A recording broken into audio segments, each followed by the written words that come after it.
जय श्री राधे राधे दोस्तों, आप सभी का आपके अपने YouTube चैनल अध्यात्म भक्ति में बहुत बहुत स्वागत है। आइए आज आप सब सुनेंगे श्रावण मास महात्म्य कथा में 29वें अध्याय की कथा। अब तक यदि आपने पिछले अध्यायों की कथा का श्रवण नहीं किया हो तो चैनल पर वीडियो अपलोड है, आप वहां से जाकर के पिछले अध्यायों की कथा का श्रवण भी कर सकते हैं। तो आइए सुनते हैं श्रावण मास महात्म्य कथा में 29वें अध्याय की कथा। इस अध्याय में श्रावण मास में किए जाने वाले व्रतों का काल निर्णय का वर्णन किया गया है। तो आइए सुनते हैं श्रावण मास महात्म्य कथा में 29वें अध्याय की कथा। तो बोलिए प्रेम से भगवान भोलेनाथ की जय, माता पार्वती की जय, सर्व देवी देवताओं की जय। ईश्वर बोले, हे सनत कुमार, अब मैं पूर्व में कहे गए व्रत कर्मों के समय के विषय में बताऊंगा। हे महामुने, किस समय कौन सा कृत्य करना चाहिए उसे सुनिए। श्रावण मास में कौन सी तिथि किस विहित काल में ग्रहण के योग्य होती है और उस तिथि में पूजा जागरण आदि से संबंधित मुख्य समय क्या है। उन व्रतों के वर्णन के कुछ व्रतों का समय तो पूर्व के अध्यायों में बता दिया गया है। नक्त व्रत का समय ही विशेष रूप से उन व्रतों तथा कर्मों में उचित बताया गया है। दिन में उपवास करें तथा रात्रि में भोजन करें, यही प्रधान नियम है। सभी व्रतों का उद्यापन उन व्रतों की तिथियों में ही होना चाहिए। यदि किसी कारण से उन तिथि में उद्यापन असंभव हो तो पंचांग शुद्ध दिन में एक दिन पूर्व अधिवासन करके और दूसरे दिन आदर पूर्वक होम आदि कृत्यों को करें। धारण पारण व्रत से तिथि का घटना व बढ़ने का कारण नहीं है। श्रावण मास के शुक्ल पक्ष की प्रतिपदा तिथि में संकल्प करके उपवास करें, पुनः दूसरे दिन पारण करें, इसके बाद दूसरे दिन उपवास करें। इसी क्रम से करते रहें। व्रती को चाहिए कि वह पारण में हविष्यान, मूंग की दाल एवं चावल आदि ग्रहण करे। एकादशी तिथि में पारण का दिन हो जाने पर 3 दिन निरंतर उपवास करें। रविवार व्रत में पूजा का समय प्रातः काल होना चाहिए। सोमवार के व्रत में पूजा का प्रधान समय सायंकाल कहा गया है। मंगल, बुध तथा गुरु के व्रत में पूजन के लिए मुख्य समय प्रातः काल है। शुक्रवार के व्रत में पूजन उषा काल से लेकर के सूर्योदय के पूर्व तक हो जाना चाहिए तथा रात्रि में जागरण करना चाहिए। शनिवार के दिन व्रत में नरसिंह का पूजन सायंकाल में करें। शनि के व्रत में शनि के दान के लिए मध्याह्न मुख्य समय कहा गया है। हनुमान जी के पूजन का समय मध्याह्न है। अश्वत्थ यानी के पीपल के वृक्ष का पूजन प्रातः काल करना चाहिए। हे वत्स, रोटक नामक व्रत में यदि सोमवार युक्त प्रतिपदा तिथि हो तो वह प्रतिपदा 3 मुहूर्त से कुछ अधिक होनी चाहिए, अन्यथा पूर्व योगिनी प्रतिपदा ग्रहण करनी चाहिए। और टुम्बरी द्वितीय सायंकाल व्यापनी मानी गई है। यदि दोनों तिथियों में पूर्व वेद हो तो तृतीया संयुक्त द्वितीया ग्रहण करनी चाहिए। स्वर्ण गौरी नामक व्रत की तृतीया तिथि चतुर्थी युक्त होनी चाहिए। गणपति व्रत के लिए तृतीया विद्ध चतुर्थी तिथि प्रशस्त होती है। नागों के पूजन में षष्ठी युक्त पंचमी प्रशस्त होती है। सपोदन व्रत में सायंकाल सप्तमी युक्त षष्ठी श्रेष्ठ होती है। शीतला के व्रत में मध्याह्न व्यापनी सप्तमी ग्रहण करनी चाहिए।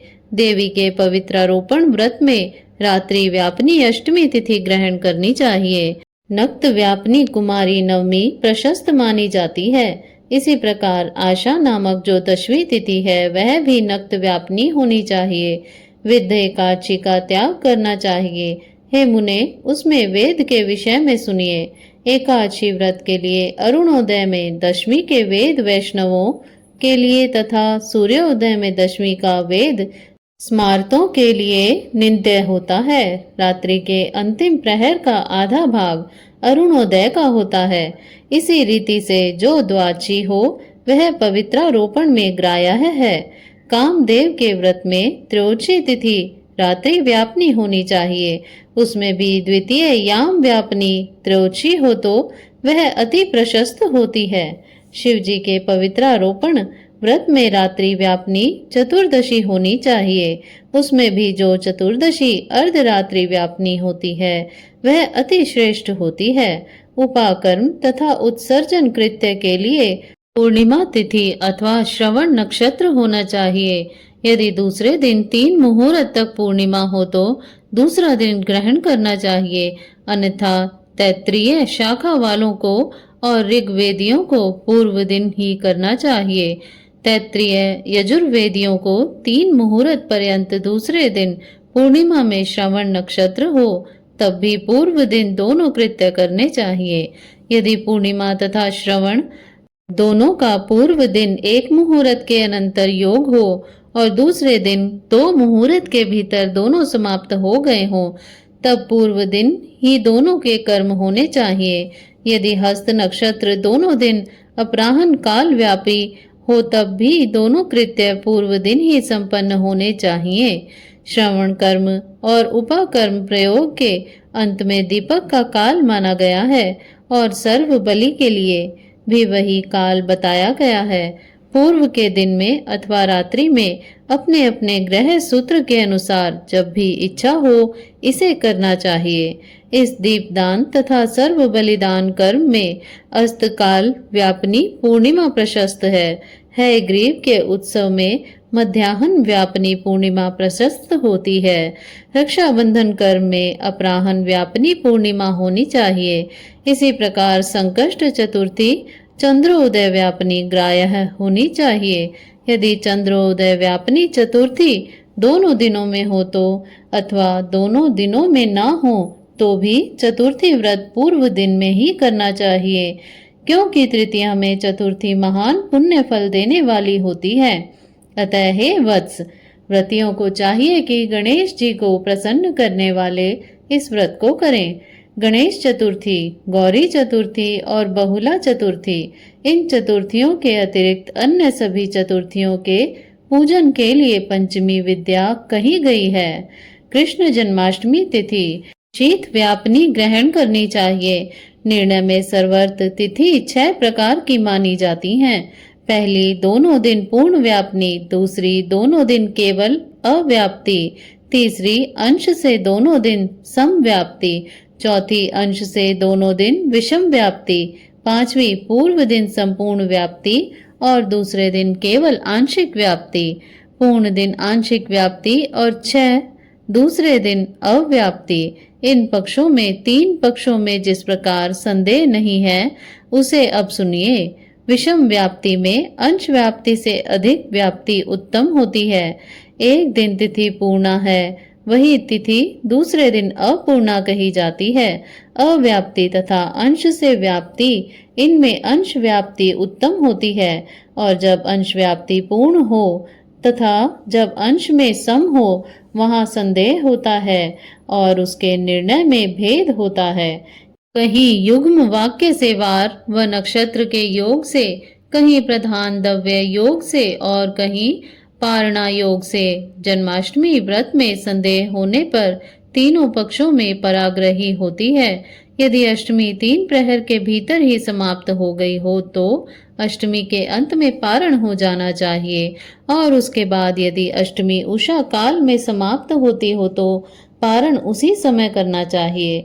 पिठौर नामक व्रत में मध्याह्न व्यापनी अमावस्या शुभ होती है और वृषभों के पूजन में सायंकाल व्यापनी अमावस्या शुभ होती है।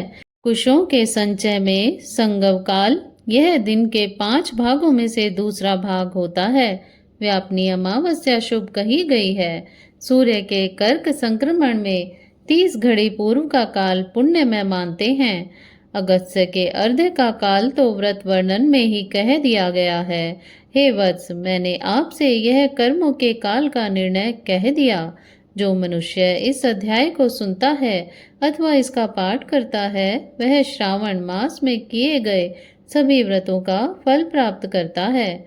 इस प्रकार श्री स्कंद पुराण के अंतर्गत ईश्वर सनत कुमार संवाद में श्रावण मास महात्म्य में व्रत निर्णय काल निर्णय कथन नामक 29वां अध्याय पूर्ण हुआ।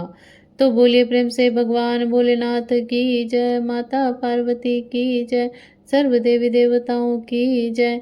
इसी प्रकार से ज्ञानवर्धक जानकारियाँ प्राप्त करते रहने के लिए, व्रत पूजा आदि के बारे में जानने के लिए तथा कथा को श्रवण करने के लिए यदि आप चैनल पर पहली बार आए हैं तो चैनल को सब्सक्राइब कर लें ताकि आने वाली वीडियो की नोटिफिकेशन आपको समय से मिलती रहे।